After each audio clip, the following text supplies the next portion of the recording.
El reino de Dios y el reino de los cielos. Capítulo 31. Las parábolas de la realidad del reino de los cielos. Tercera parte. 2.2. El pleno conocimiento del Hijo de Dios. Conocer al Hijo de Dios es conocer a Dios, porque el Hijo es Dios. Él no es una parte de Dios, sino Dios mismo. Porque hay un solo Dios que es Padre, Hijo y Espíritu Santo. Dios es uno y es tres. A Dios solamente lo podemos conocer mediante revelación en nuestro espíritu humano. A eso se refiere Efesios 1:17 cuando afirma: para que el Dios de nuestro Señor Jesucristo, el Padre de gloria, os dé espíritu de sabiduría y de revelación en el pleno conocimiento de Él. Lo mismo que Colosenses 1, versículo 9. Por lo cual también nosotros, desde el día que lo oímos, no cesamos de orar por vosotros y de pedir que seáis llenos del conocimiento de su voluntad en toda sabiduría e inteligencia espiritual.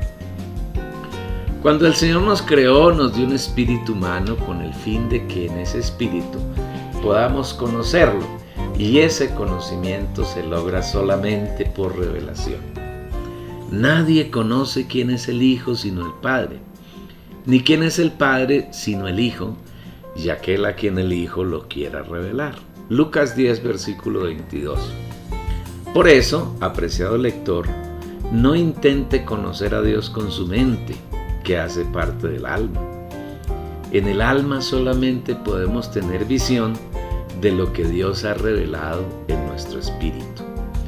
Este es un proceso correlacionado, no se puede separar, lo cual quiere decir que en la medida que nuestra fe subjetiva va creciendo, en otras palabras, en la medida que el Señor va saturando las partes de nuestra alma, mente, voluntad y emoción, vamos creciendo en el conocimiento del Señor hasta que lleguemos al pleno conocimiento de Él, lo cual quiere decir que Él ha saturado todas las partes de nuestra alma.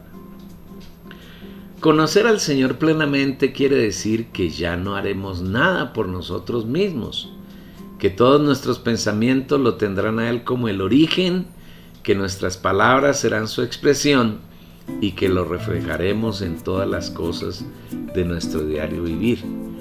Este también es un proceso que se va logrando paulatinamente, poco a poco y paso a paso.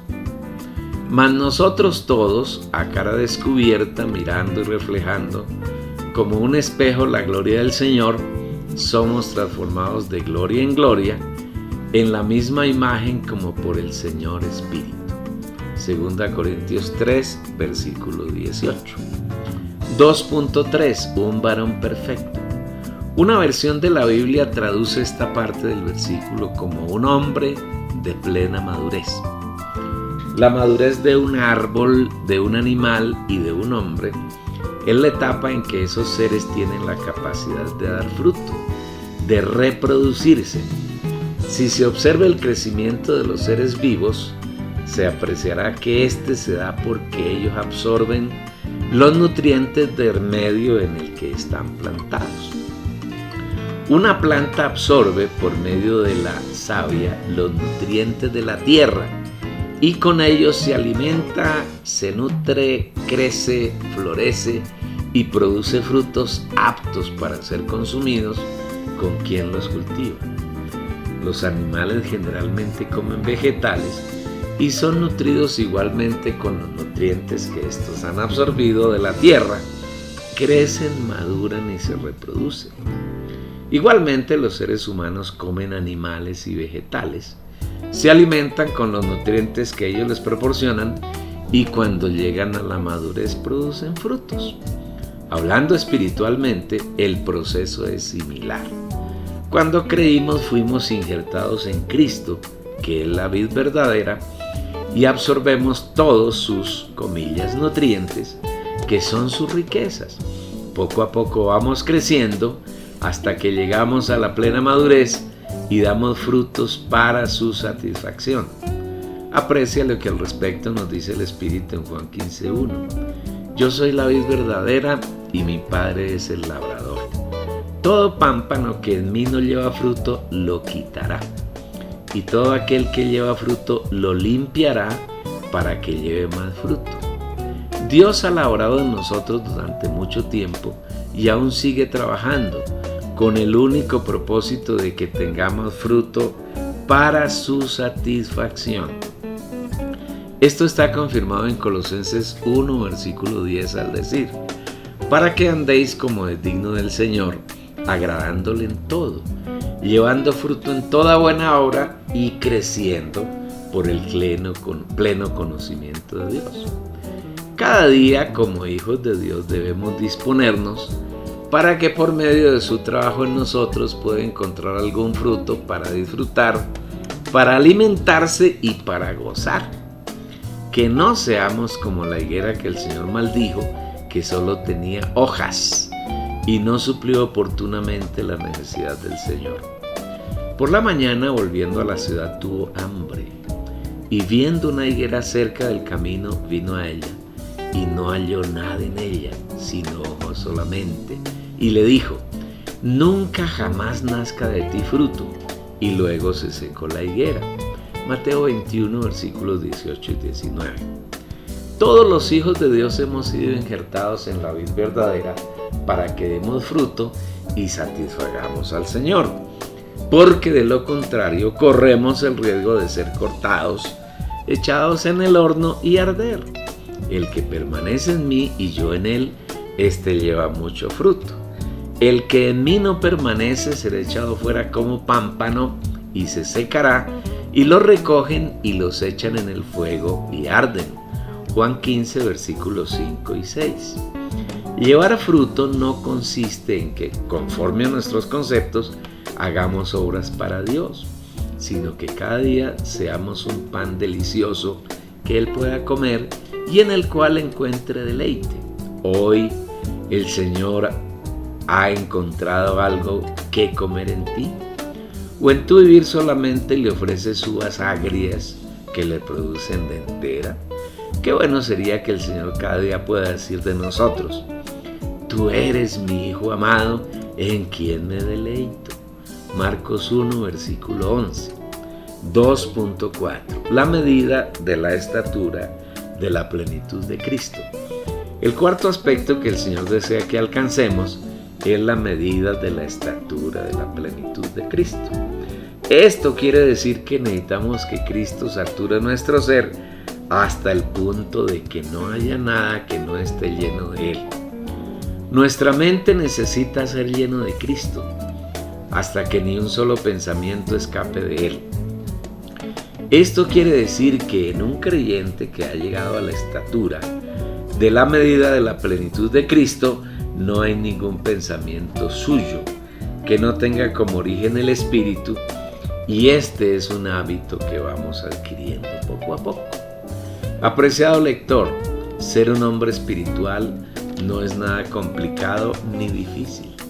En la Biblia hay algunos pasajes clave que nos muestran la sencillez de Dios y cómo podemos ser hombres espirituales.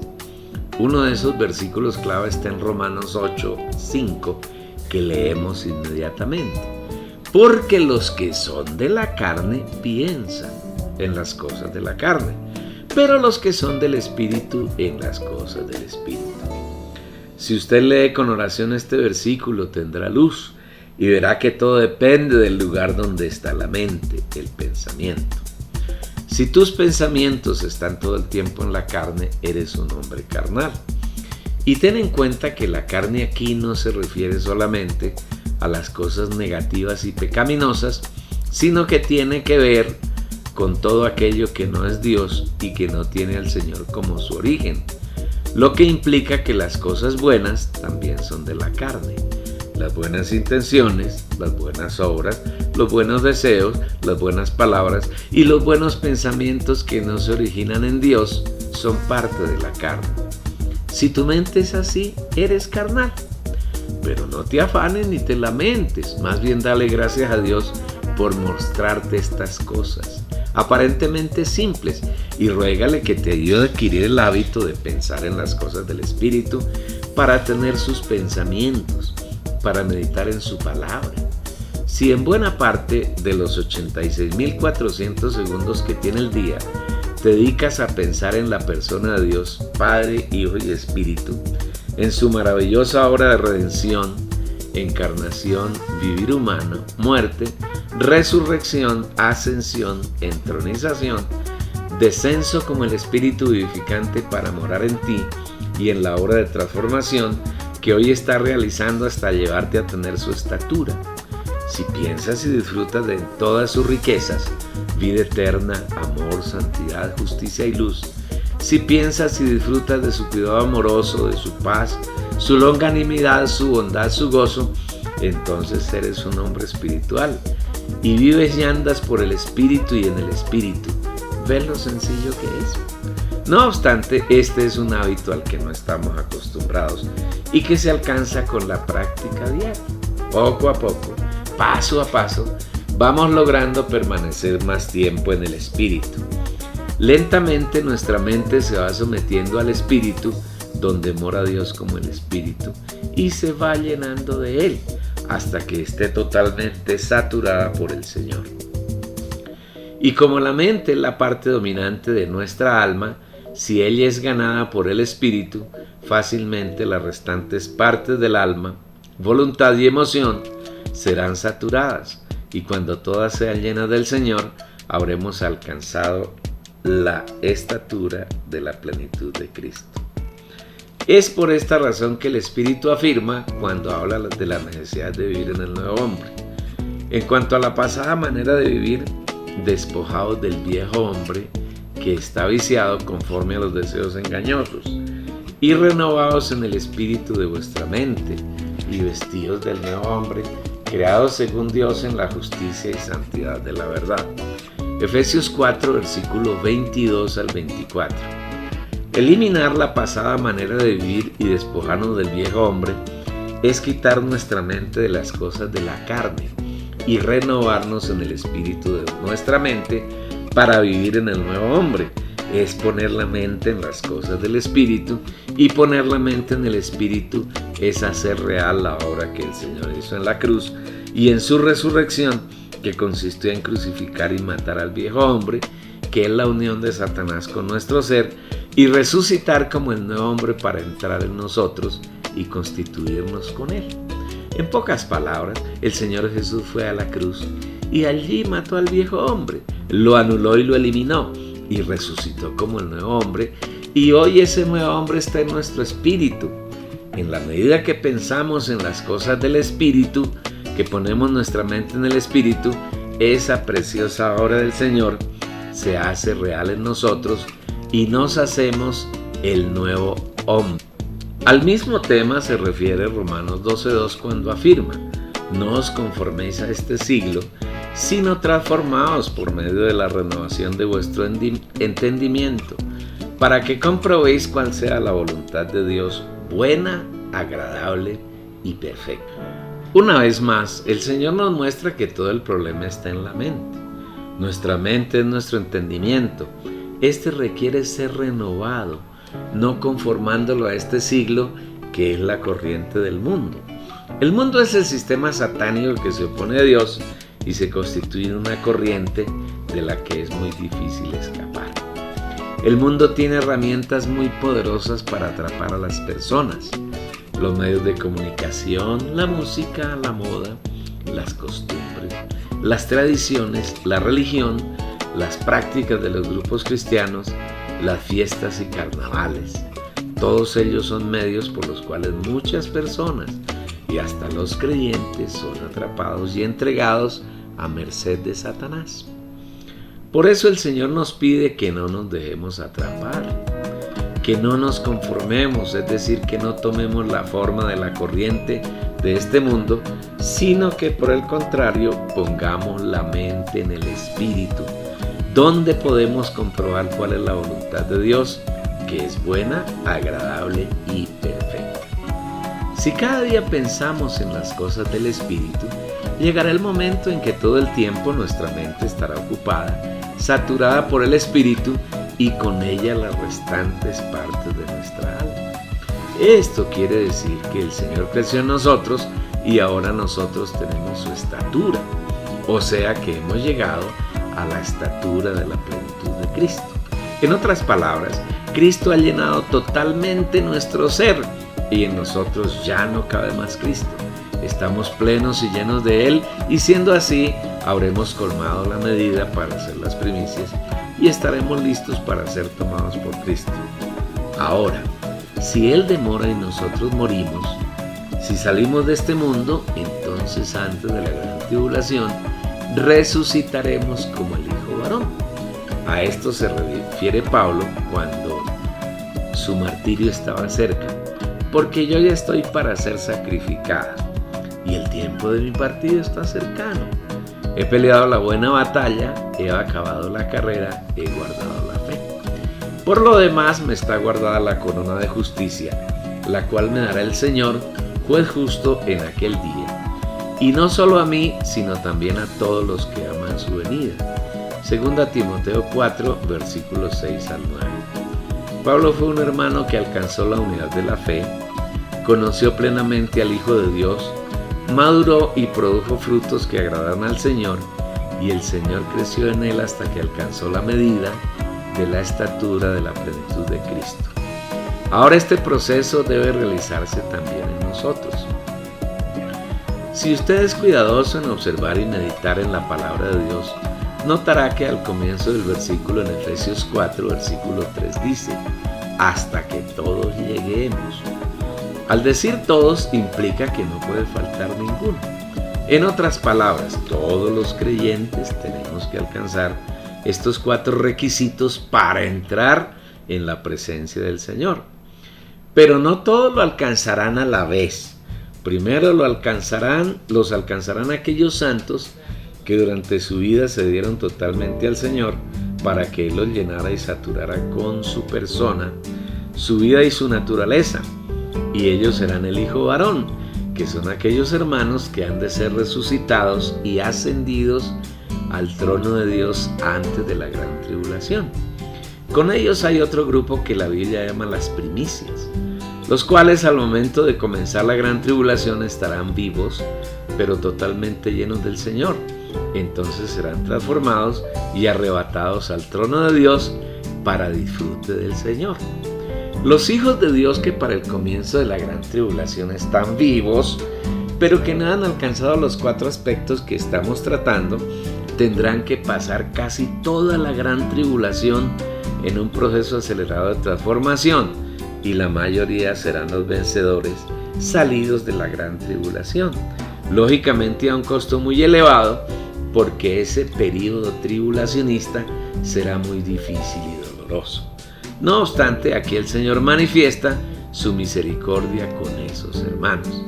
Finalmente, los que no pasaron por la gran tribulación, pero tampoco estuvieron entre el Hijo varón y las primicias, resucitarán cerca del final de la gran tribulación, subirán a los aires para comparecer al tribunal de Cristo y después de ser juzgados por el Señor, serán echados a las tinieblas de afuera, donde durante 1000 años alcanzarán la unidad de la fe, el pleno conocimiento del Hijo de Dios, el hombre de plena madurez y la estatura de la plenitud de Cristo, para entrar en la nueva Jerusalén al final del milenio.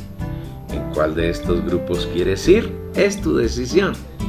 Después de este paréntesis aclaratorio, podemos entrar de lleno en la parábola del tesoro para entender lo que el Señor quiere mostrarnos en ella. Dios siempre ha considerado que algunos hombres son su tesoro especial, y así lo manifiesta, por ejemplo, en Éxodo 19, versículo 5. Ahora pues, si diereis oído a mi voz y guardareis mi pacto, vosotros seréis mi especial tesoro sobre todos los pueblos. Y en este caso se refiere al pueblo de Israel. Pero no solo los israelitas eran considerados por el Señor como su especial tesoro, sino que también de entre los gentiles Dios ha ganado a algunos para que sean su tesoro especial. Porque tú fuiste inmolado y con tu sangre nos has redimido para Dios, de todo linaje y lengua y pueblo y nación. y nos has hecho para nuestro Dios reyes y sacerdotes, y reinaremos sobre la tierra. Apocalipsis 5, versículos 9 y 10. El Señor Jesús en la parábola es el hombre que encontró un tesoro en el campo. El tesoro está conformado por todos los hijos de Dios que buscamos agradarlo, deleitarlo y hacer su voluntad, y que haremos parte del reino de los cielos en su manifestación máxima, que es el reino de 1000 años, en el cual Él reinará sobre la tierra con aquellos que han ganado el honor de ser vencedores, es decir, con aquellos que durante su vida de creyentes en esta tierra han alcanzado las 4 características descritas en Efesios 4, versículo 13, y de las que hablamos páginas atrás: la unidad de la fe, el pleno conocimiento del Hijo de Dios, el hombre de plena madurez y la medida de la estatura de la plenitud de Cristo. El campo donde está escondido el tesoro es el mundo, la tierra que hasta el presente está usurpada por Satanás. El diablo no compró ese campo, sino que lo usurpó. Pero Dios no procede de la misma manera, sino que Él adquiere un derecho legítimo, compra ese campo donde está el tesoro escondido, y para comprarlo paga un precio muy elevado. En primer término, el Señor se despojó de la gloria que siempre había tenido con el Padre desde antes de la fundación del mundo.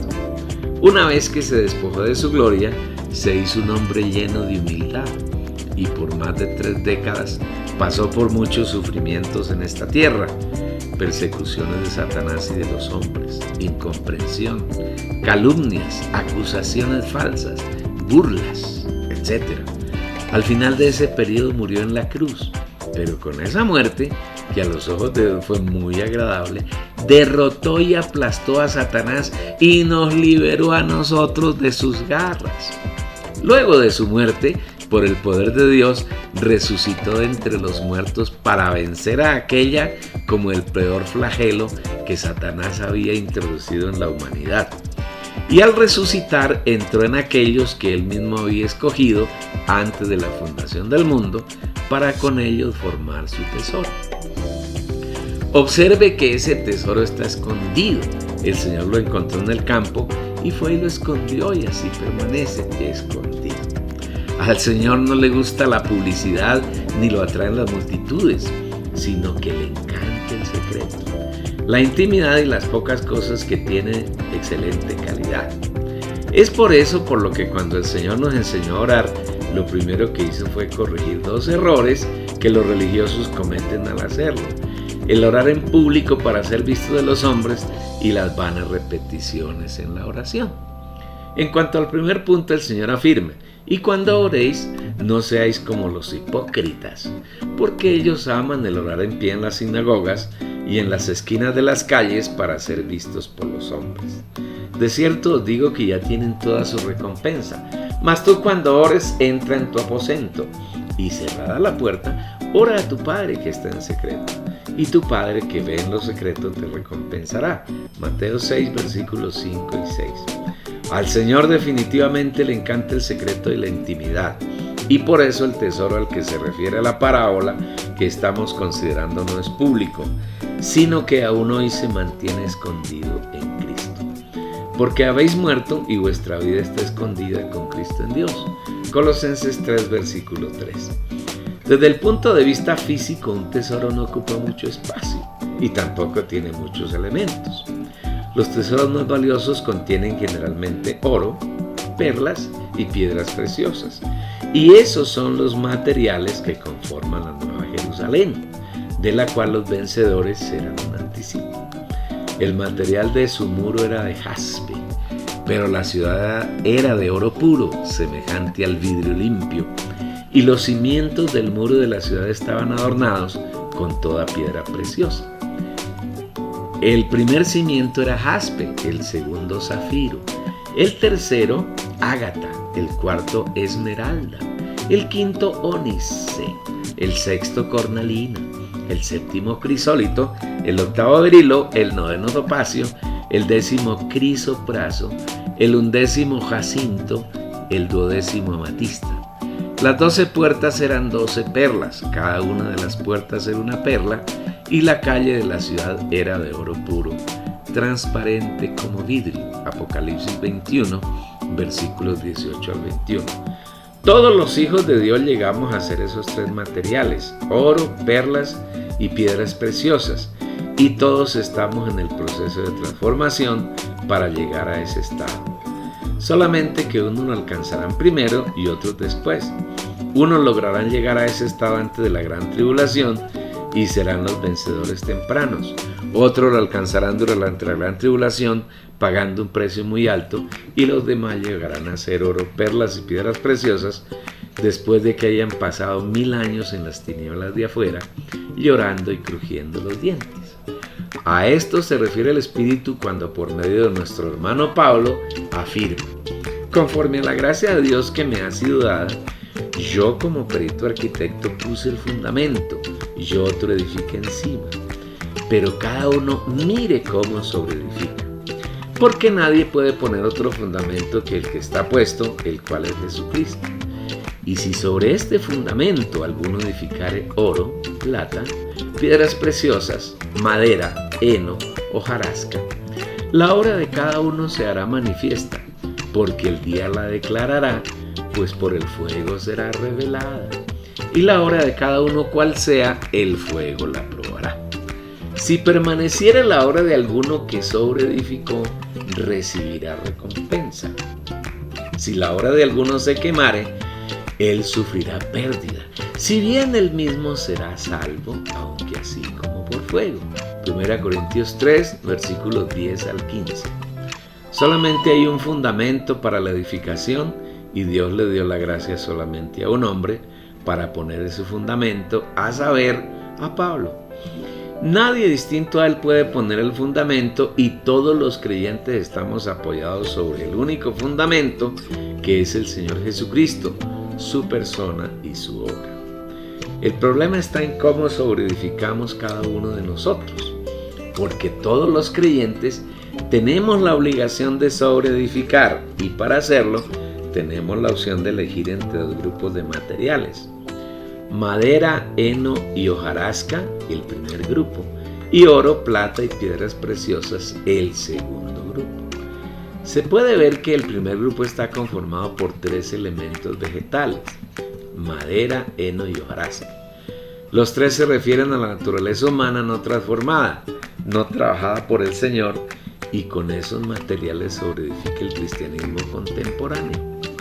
Sus obras son visibles, voluminosas, llenas de gloria humana, conocidas por todo el mundo. Son obras públicas que nada tienen que ver con el tesoro escondido.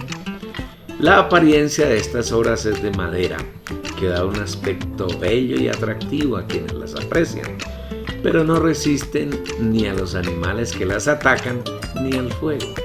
El heno es voluminoso, al igual que la hojarasca, pero su valor es despreciable a pesar de su inmenso volumen. Lo mismo ocurre con la hojarasca.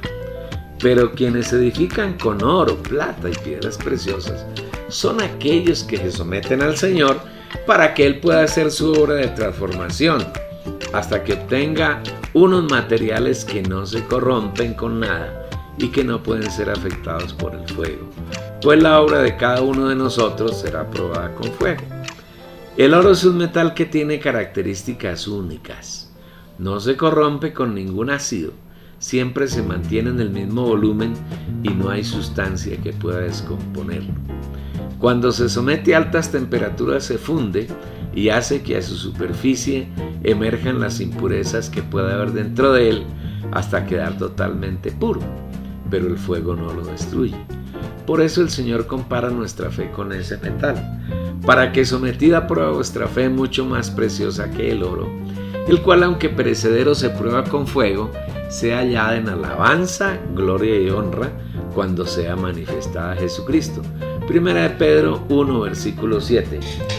Si queremos llegar a ser oro puro, que es el material principal de la Nueva Jerusalén, y ese oro se refiere a la naturaleza de Dios, lo que quiere decir que debemos ser llenos y saturados de la naturaleza divina, es necesario que pasemos por pruebas de fuego. El Señor nos disciplina, nos azota, nos castiga y nos reprende, y todo lo que Él hace en nosotros, en primer lugar, manifiesta el amor que nos tiene como hijos suyos, y en segundo lugar produce en nosotros un proceso de transformación en el cual todos los elementos inmundos que aún queda como residuos del pecado que Satanás nos introdujo, está en la escoria, van emergiendo a la superficie. El Señor los va eliminando y paulatinamente va agregando su naturaleza divina y santa hasta que todo nuestro ser quede saturado por ella y nosotros lleguemos a ser oro puro. El segundo elemento que conforma ese grupo con el que necesitamos sobreedificar es la plata, la cual hace referencia a la obra redentora del Señor Jesús. En el mundo contemporáneo, la plata es el elemento que utilizamos para comprar bienes y servicios. El Señor Jesús, como ya vimos, pagó un precio muy alto para redimirnos, y a eso se refiere la plata como elemento para sobreedificar. Esto quiere decir que nuestro vivir como creyentes debe tener como base la redención de Cristo. Es decir, que debemos permitir que sea el Señor quien haga sus obras en nosotros y no nosotros quienes hagamos nuestras obras para Él. Todas nuestras obras le son abominables. Si bien todos nosotros somos como suciedad y todas nuestras injusticias, mejor, como trapo de inmundicia, y caímos todos nosotros como la hoja y nuestras maldades nos llevaron como viento. Isaías 64, versículo 6. Por eso el Señor dice en Efesios 2:10, porque somos hechura suya, creados en Cristo Jesús para buenas obras, las cuales Dios preparó de antemano para que anduviésemos en ellas. Disfrutar diariamente la obra de redención que el Señor hizo por nosotros es sobreedificar en el fundamento con oro, plata y piedras preciosas, permitiendo que sea Él quien haga sus obras en nosotros y a través de nosotros. El cristianismo contemporáneo hace muchas obras para Dios que no son nada distinto a madera, heno y hojarasca. Quienes pertenecemos al tesoro escondido no hacemos obras para el Señor, sino que permitimos que Él haga en nosotros sus obras. En otras palabras, andamos en las obras que Él preparó de antemano para que anduviésemos en ellas. ¿En qué lado estás? Sin embargo, en la Nueva Jerusalén no hay plata sino perlas. Porque si nuestra labor como creyentes se basa en la redención que el Señor ganó a nuestro favor y no en nuestras obras naturales, finalmente seremos transformados en perlas que serán parte de la Nueva Jerusalén. Una perla, como sabemos, se forma desde el momento en que un grano de arena cae en el interior de la ostra. Ella segrega jugos llenos de riquezas nutritivas alrededor del grano de arena, el cual poco a poco se convierte en una perla de alto valor. De la misma manera, nosotros somos como el grano de arena que está dentro de Cristo y Él nos suple con todas sus riquezas, con lo mejor de Él. Si diariamente nos decidimos a disfrutar esas riquezas, poco a poco nos va transformando hasta que nos convertimos en una perla que se hace parte del tesoro que el Señor tiene escondido.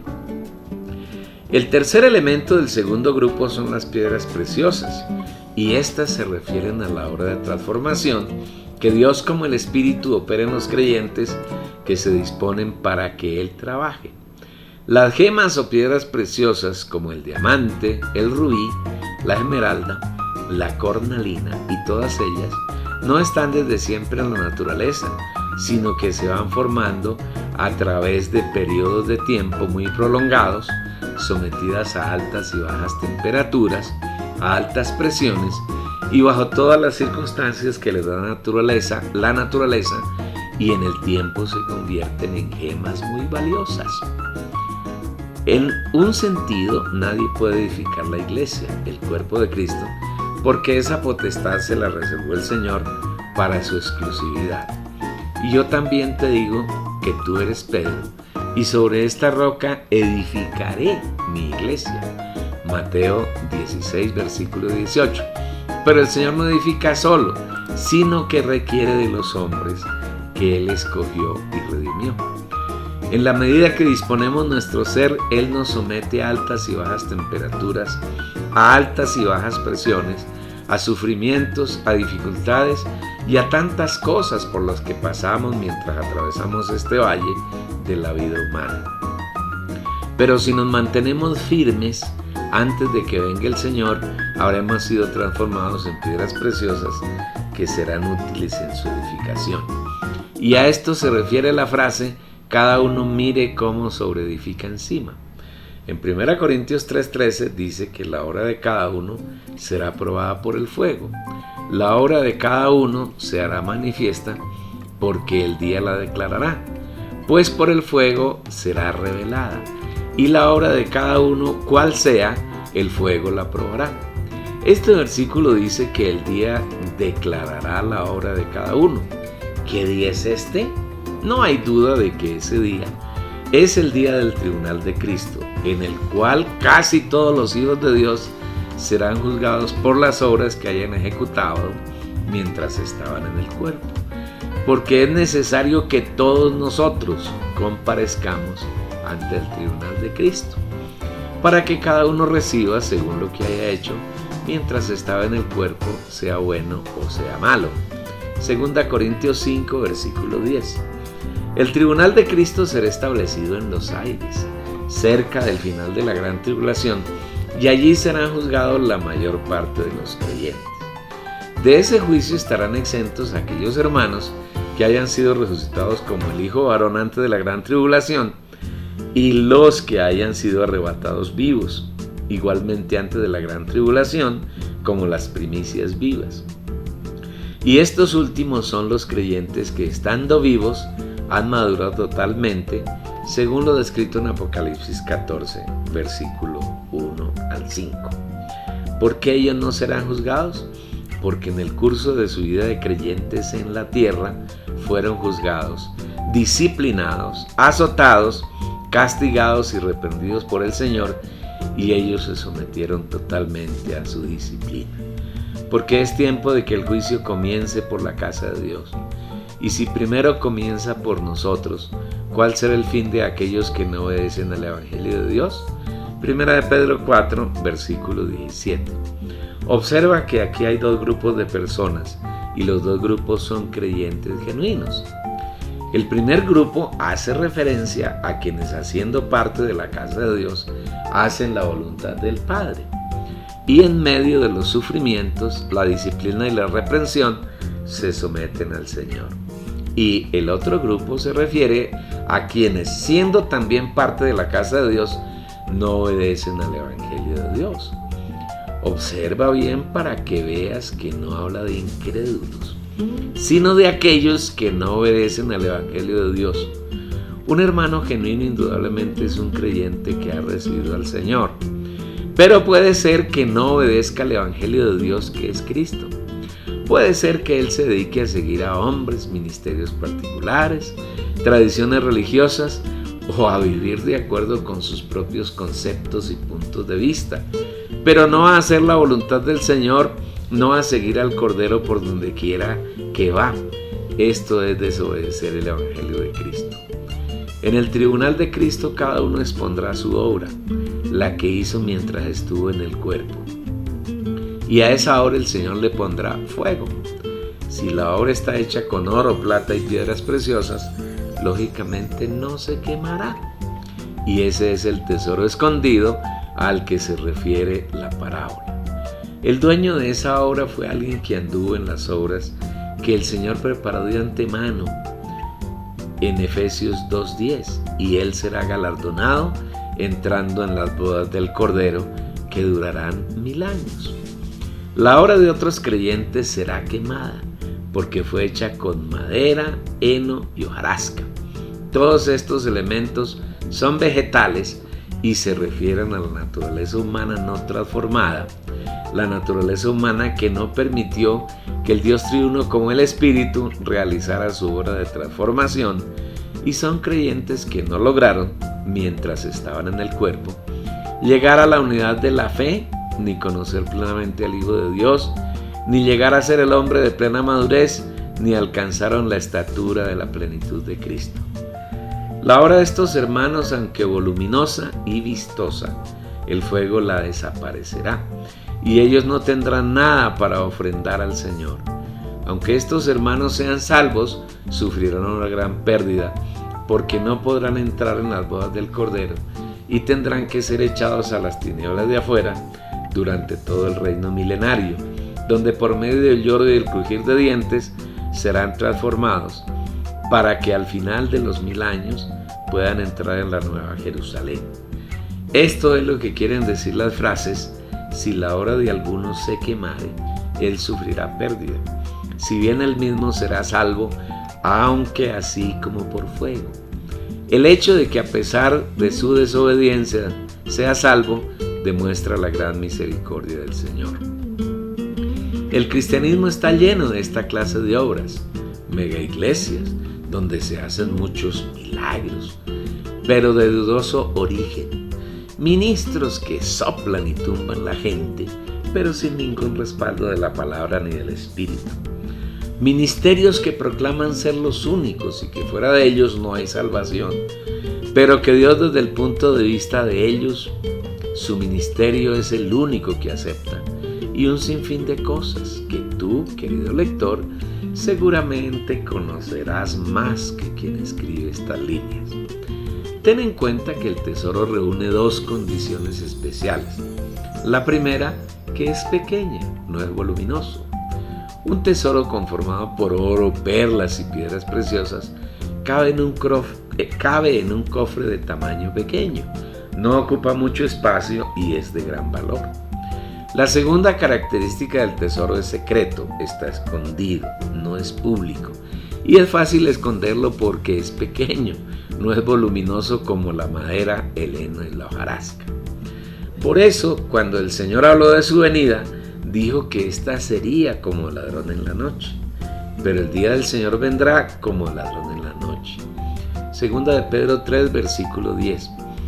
Cuando un ladrón penetra en una casa, no busca robar cosas voluminosas, sino cosas pequeñas que sean de alto valor y que no ocupen tanto espacio, tales como joyas, collares, anillos, dinero en efectivo, las cuales pueden ser transportados sin mayor problema. El Señor, como ladrón, no buscará hermanos voluminosos, en cuya constitución solo haya madera, heno y hojarasca, sino aquellos que se hayan constituido con la naturaleza divina de Dios y sean ricos en él, oro. Los que han tomado como base de su vivir la obra redentora de Cristo, plata, no sus propias obras y hazañas.